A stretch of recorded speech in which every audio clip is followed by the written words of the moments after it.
Makes you wanna go.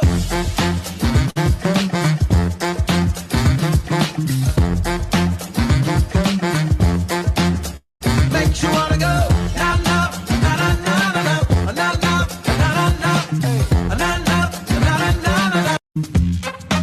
Makes you wanna go.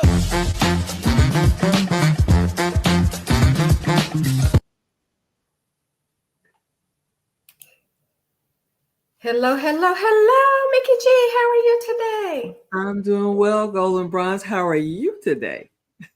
I'm super duper duper. Thank you for Good. joining me today. Oh, I appreciate certainly. it. It's a beautiful day out there. It is a beautiful day. As a matter of fact, I was just vibing to the intro. I love that music. I do I'll be too. dancing every time we come on. I do too.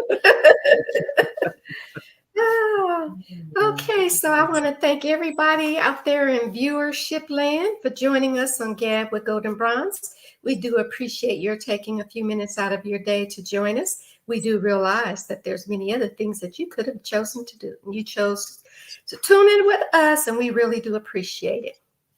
Gab with Golden Bronze is a sponsor of Golden Swan Cadre, which is a 501c3 domestic nonprofit organization that advocates against domestic violence towards women. And we advocate for women's health issues, including maternity health, mental health, self-care, and mindfulness. And we solicit your donations today. Anything from $1 to whatever your heart desires, because every dollar adds up. And we appreciate it very much if you would contribute to what we are trying to do, which is help single mothers once they start their single family journey, head of household, furnish their homes, or whatever their needs list is. Usually these ladies leave with the clothes on their backs, and when they have to start out, they start out anew. And we try to help them with that, as well as we offer mentorship, prayer, guidance, and just emotional support through 12 months of their journey.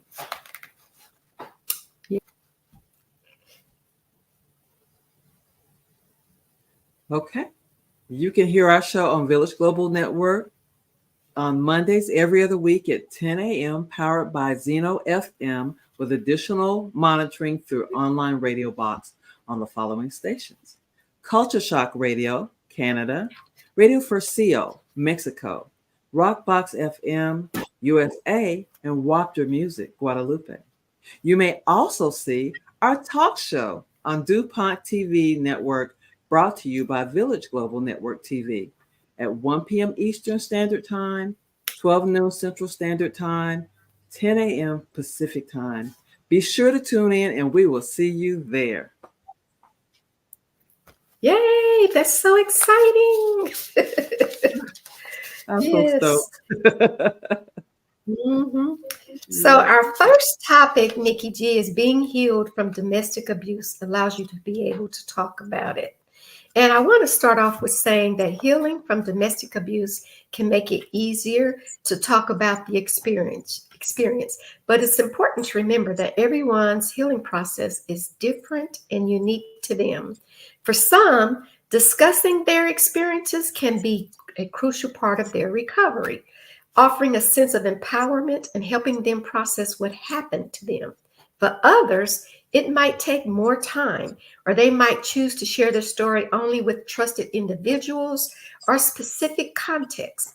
It's important, though, to respect your own pace and boundaries and to seek support from professionals or support groups if you feel you are ready to talk about it.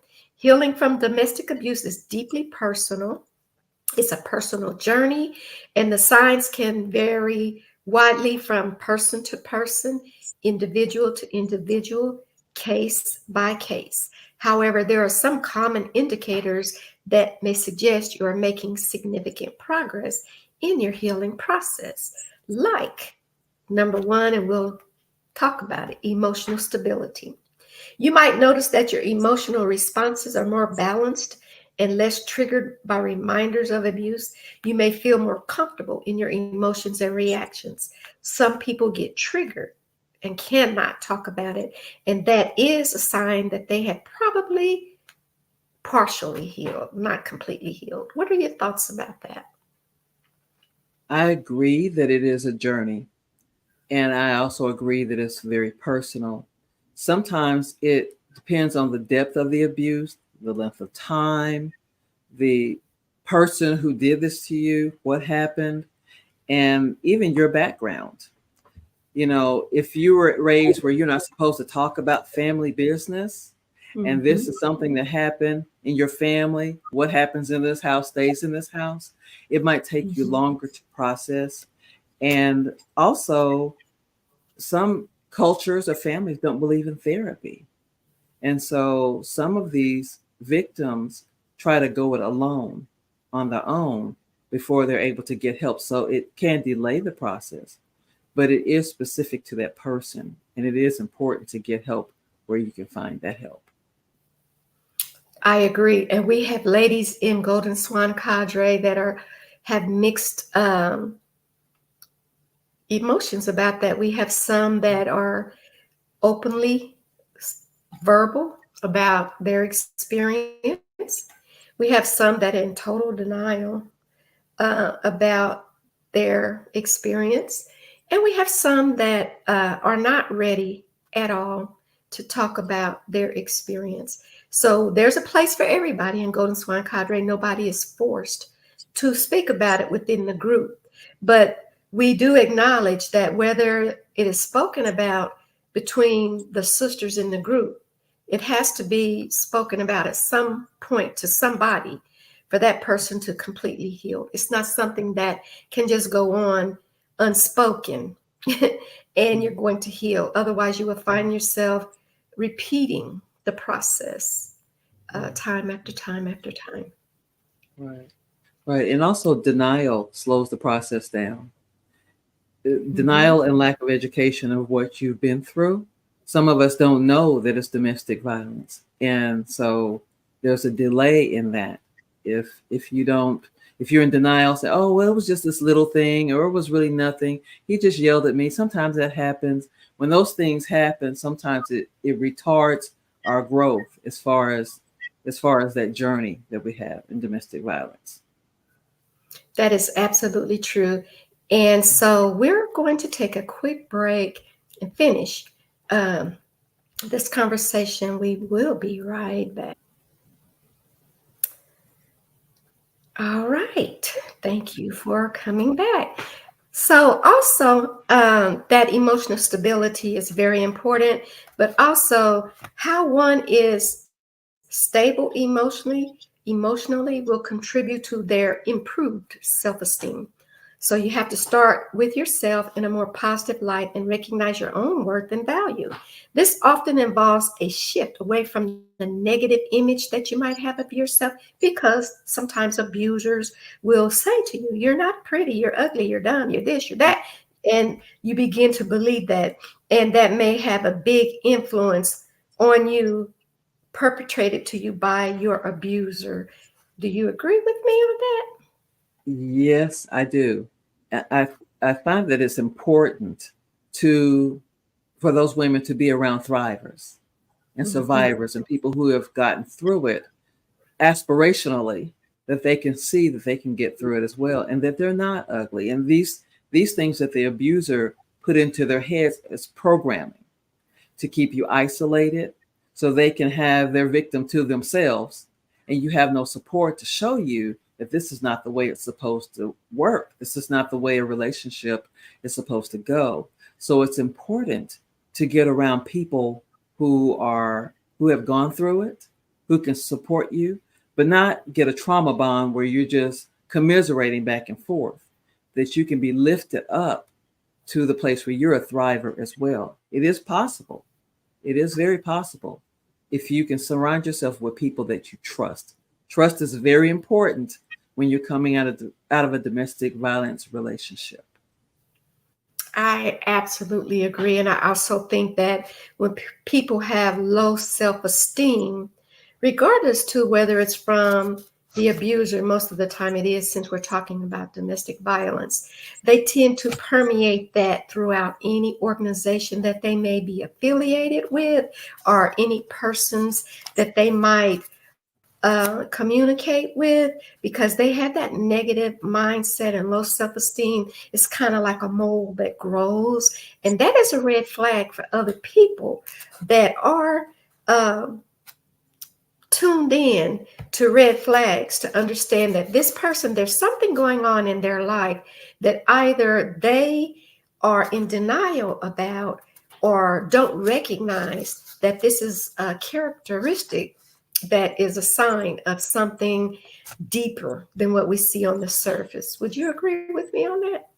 Yes, I would agree in that when you're around people and they know your regular self, and then they start to see changes in you, then those red flags might show up. And also people who are survivors of domestic abuse can see the red flags. For myself, I had an incident that I had to go and seek help. I had to seek a protective order, etc. And that's when I really learned the magnitude of what was happening to me. I didn't understand. I didn't know it was domestic violence in its entirety. And so Mm-hmm. sometimes you just have to, you learn it on your own. No Mm-hmm. one kind of sees you and calls it out, but sometimes you have to learn it on your own and then seek the help that you need to go forward. That's really important. So, Mickey G, when you were in that situation before you realized that what you were experiencing was a form of domestic abuse, how did that affect your self-esteem?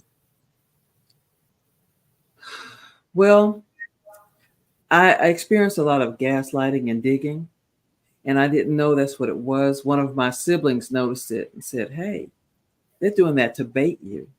And I didn't think of it as domestic abuse, but I knew that there would be certain things that triggered that person when I would go out of town and come back. Oh, you've been gone a long time.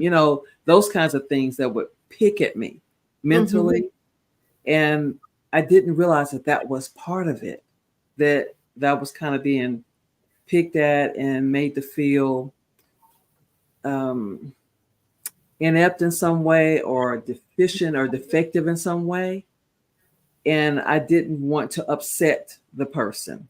I didn't want to upset him, because there was a price to pay for certain things that I would Yes. do that were completely innocent, but I had to pay a price. So I had to be very careful about how I moved about in my life. And it's interesting that most abusers do exactly that. They play with your self esteem. You can be the prettiest thing in the world, but they'll convince you that you're ugly. You can be the smartest person that they know, and they will convince you that you're not so smart and go so far as to call you dumb. Um, you can have one or two children and they'll convince you nobody will ever want you because you have another man's child. They will get into your heads and convince you, if I'm all of these things, then I might as well just stay where I am because Right. she or he said so, So, um, and I'm speaking kind of transparently from experience. So, yeah, Right. you agree with that? Oh yeah. Do you want? Oh yeah. You know, if they can get in your head like a worm Mhm. or some virus, if they can get Mhm. into your head and convince you that no one else will want you, you're ugly, you're stupid, you'll never amount to anything, those things are lies. Those Right. things are not true. But once it's been drilled into you so much, you start to believe it and you start to go, or some people start to go on automatic pilot. They know the program, they know the script, and so they follow along accordingly in order to keep the peace in that home, in order Mhm. to keep the peace in that relationship, and keep everything locked down so no one will know and it won't disturb what's going on in the house and make it worse for them. So sometimes it just creeps up on you and you don't know that's what's going on. You don't know until you know. And oftentimes too, Mickey, when that red light comes on or that light bulb moment happens, fear sometimes is a factor. That person is afraid to speak up for retribution of some sort. So they become very passive in that marriage or relationship out of fear, especially if they're physically abused. Now, there's a lot of people that don't experience the physical aspect of it, and then there are people that experience all aspects of it. But when the physical realm comes into play, a lot of times you allow that yourself to get beaten down out of fear of protesting too much about it. Yeah. And sometimes it's Yeah. the families that are attached to it. You don't want to embarrass their family. You don't want to tell people what they've been doing because it'll put a spotlight on them. And then you have to pay for that too. Yes. So we'll, Yeah. yeah, we'll finish this in one moment. We'll have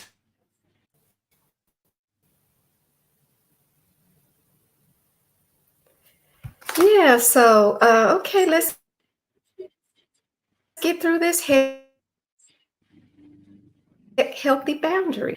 You are able to set and maintain boundaries with others effectively. This can mean saying no when no is needed, to recognize and respecting your own limits, and not to feel like you're forced to um, to go along with the program. Do you have any comments about that, or would you like for me to just keep going on down the line? Or you can feel free. I want you to elaborate.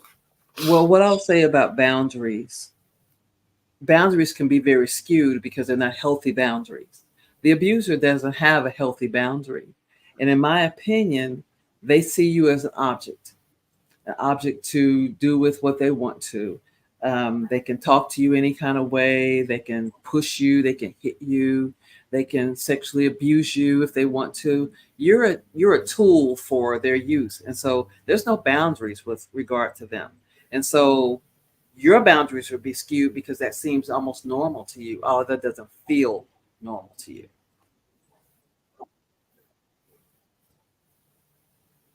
Exactly. All right. So, in order to have healthy boundaries, you also have to have effective coping skills. Um, you have to be able to set and maintain those mechanisms to manage the stress and the emotional pain that comes along. This could include things like mindfulness, which is one of our initiatives, exercise, or engaging in some hobbies to be able to cope with what you're going through. Yes, yes.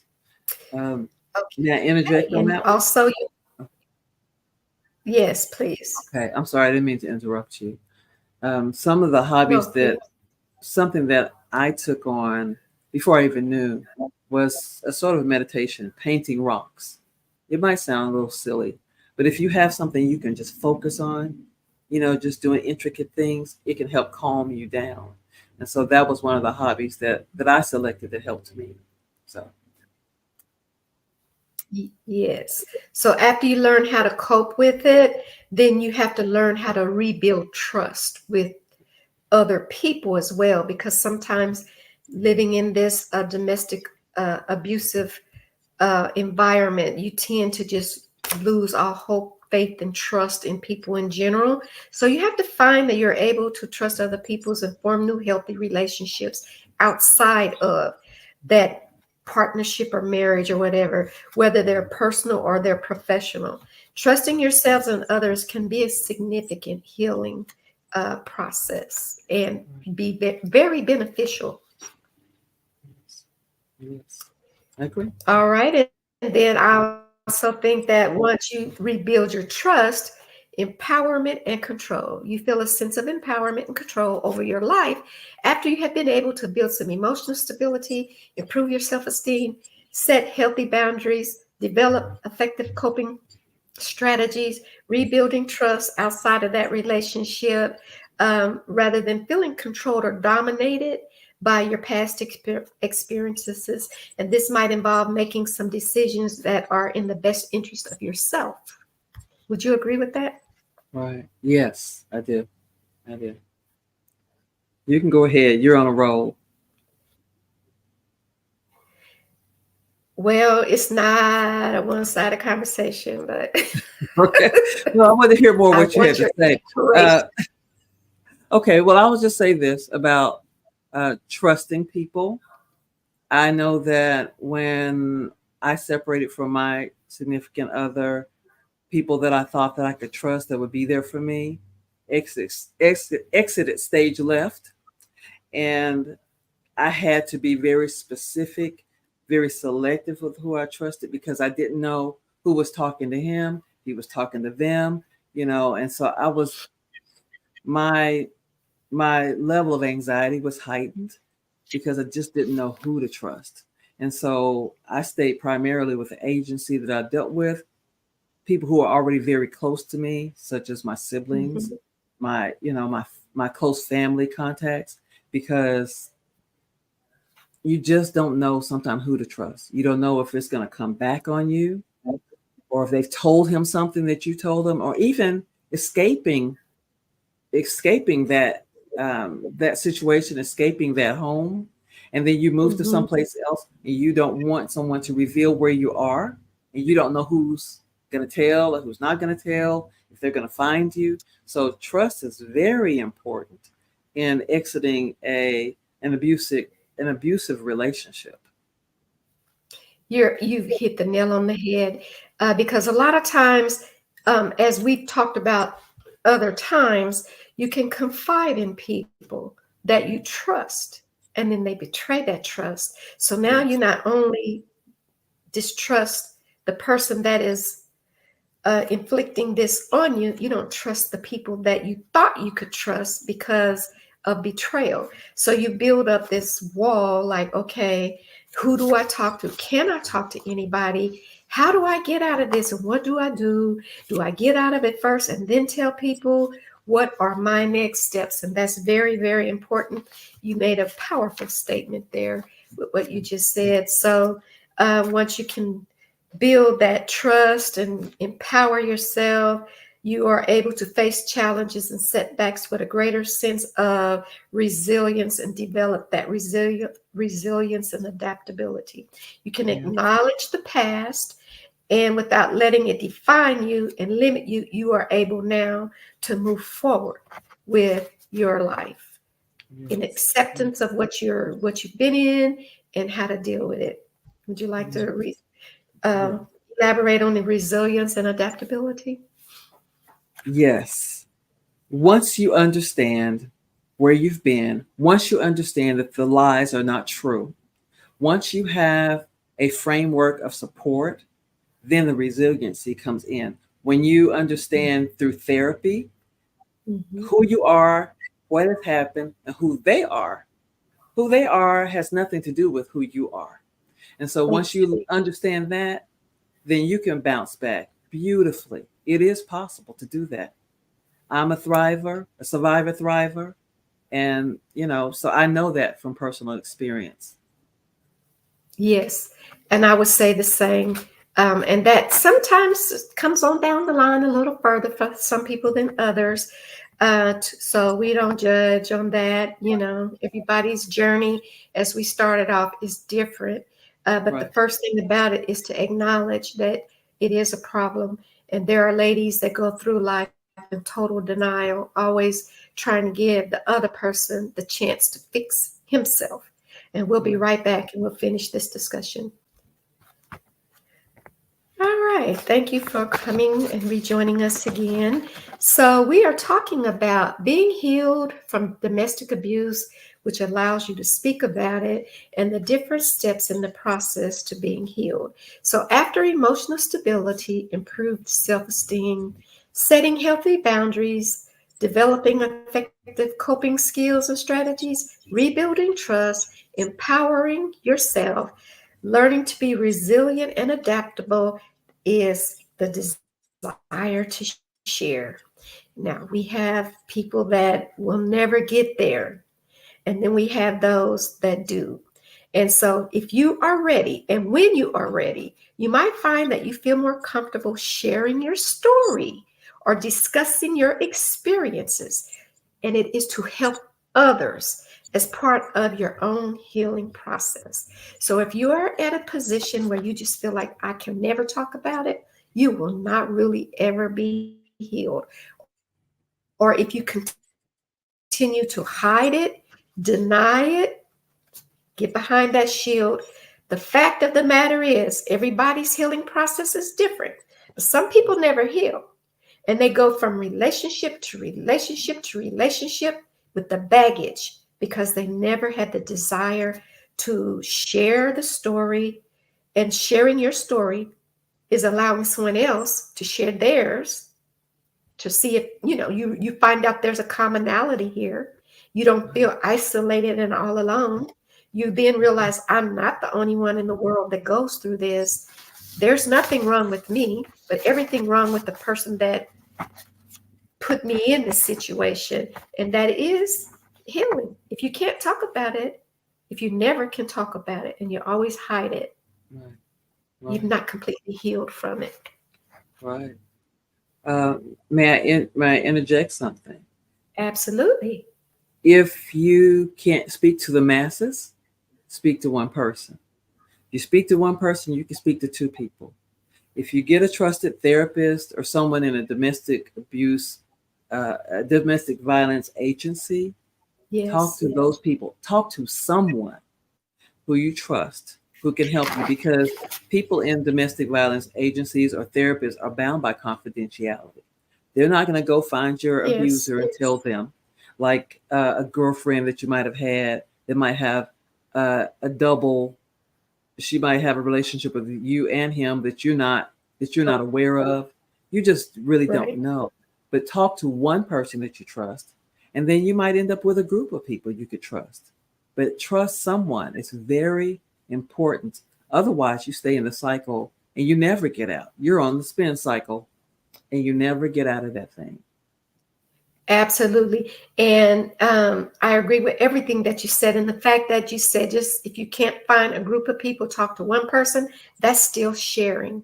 So Right. that one person might be the only person that you Right. need to lead you to reality, which is to get out of that, because that could kill you. You could die staying in situations like that.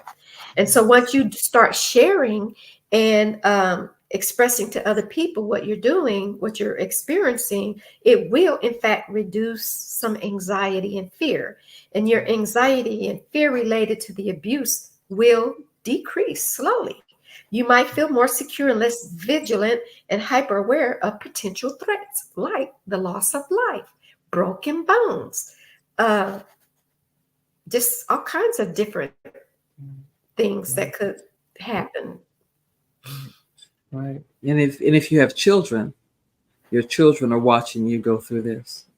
How is that Yes. impacting them when you stay in that cycle of abuse? What are they learning watching mother be abused and watching their father, who's supposed to be protecting her, do that to her? What messages do those send to your children? Not only about yourself, but your children. And that's important because some people stay for their children. And it's counterintuitive because the children are learning things that they probably don't need to see or experience in those tender ages. And that is so true. And I'm one of those that stayed for the children. And when I finally just couldn't do it anymore, one of my daughters said she wanted to know what took me so long. So they're watching. They just don't say anything because it's not their place. Right. So Right. trust me, ladies out there, children pay attention. They do. They do. And so once you get through this, reduce anxiety and fear, you will then start seeking and accepting support. You're open to seeking help when needed and accepting support from whereas before you might have felt closed off and had that fear to share and that fear to tell anybody. So whether it's therapy, as my co-host said, support groups, or trusted friends and family, once you get to the point of not being fearful and seeking support, you'll find yourself removing yourself from that situation without anyone else having to coax you. It will be your desire to be free from domestic violence and abuse, which there are several different forms of it, and that's a whole nother show. And you will then nurture yourself and grow. Nikki, would you like to add to that? Yes, I would. I was just thinking as you were speaking that sometimes you're hesitant to share it because it seems like your shame, Mhm. as if you did something wrong for being with that person. The shame is on the person. Like I have a saying, the joke is on the joker. Mhm. It was what they did was horrible to you. It wasn't that you're a horrible person and you deserve this. No one deserves to be abused at all. And so sometimes you want to cover that person and not let people know that they're a bad person or whatever. Not saying that they're necessarily bad, but they're doing bad things. So Right. you kind of don't want people to know you're protecting that person by minimizing what you're going through or what you went through in order to protect the reputation of the other person. And that's not really helpful for you. Exactly. And oftentimes, people, the perpetrator, may be unaware that they are an abuser. Right. And so, not if you're going to stay in that situation, it is best for both parties to seek therapy, support, and talk to other people. It depends on what the abuse is, whether or not you want to work through it with your partner or remove yourself from it. And my thing is, if it's physical, it's best to remove yourself. Now, if it's one of the other 7 categories, then I have a whole different opinion about whether or not you work with your partner and work through that or not. Right. Would you agree on that? Yes. The abuser would have to acknowledge that they have this issue before they can seek therapy. They can't be in denial about it. All right, we'll be right back. All right, thank you for returning. I absolutely agree with my co-host. It takes some accountability on everybody's part within that home to realize that there is an issue that needs to be dealt with. And remember, everyone, healing is a journey and not a destination. And we all have a different speed at which we may go through this healing journey to get to our destination. It's okay if some days you feel like you just can't do it, and then other days seem much better than the one before. That's normal. And it's normal to continue working through your feelings and experiences, even after you've made significant progress. It does not happen overnight. Even after you remove yourself from that situation, the process can take months, and with some people, it can take years. If you're ever unsure about whether you are in a healing process or not, a mental health professional can offer valuable guidance and support. Please don't try to go it alone. Seek professional help. Even if you find yourself confiding in a golden swan cadre, a teacher, a church member, a best friend, a mother, a father, a cousin, a neighbor, whoever your choice is that you choose to confide in, to try to recognize whether or not it's salvageable, always remember that you need to seek out a mental health professional, because their guidance and support is the most valuable that you could ever seek out. Absolutely. Yeah. And I heard you say something about the list of people that you can talk with. I think you said, I don't remember which thing you said, but it made me think of people in high school. This is not just happening to married women with children. This is happening as early as high school and college, where these young men, these boys are possessive of these girls, and they're starting at an early stage to get in their heads about you're mine. And if you're looking at this guy is looking at you. Sometimes it can start very young, younger than people would imagine. And so if they need to talk with a teacher, I think you said teacher, but if they need to talk to a school counselor or a teacher or someone of that nature, even in college or high school, these things can start very early. And if we can educate males as to what domestic violence is and what it isn't, we can get them early and usurp this process and stop this epidemic of domestic violence. It's everywhere. Every time I look around, I think in one weekend I talked to maybe 3 people who were domestic violence survivors. Mhm. And I didn't know their stories. One, I didn't even know the person. And the other one, I had known the person for years and didn't know that she was a survivor. It happens far too often. And that's why we're here. And I want to elaborate that it's not just always with your partner, your husband, your boyfriend. It's with relatives. It can be with family members. It can be with friends even. You can Right. have friends that can be abusive to you, emotionally, verbally. You know, it's not just the man or the woman that's in the relationship together. It transcends boundaries. Uh, I've seen situations where friends have been verbally abusive to another friend. And that part of that comes with bullying as well. It could be a lot of different factors. I just want people to know I could go down a list that we're not just necessarily saying it's with your boyfriend or your husband or your partner, but just to know the signs of domestic violence is educational alone. And you'll realize, even if you have a friend that talks to you pretty rough, that's not a friend, Friends coddle sometimes. They're honest, but they're not brutal. Let me make that point. They won't get you in public and try to embarrass you. That's abuse. It's not violence, but it's abuse. They won't get you in the presence of other people and try to demean you and make fun of you. That's not normal and that's not a friend.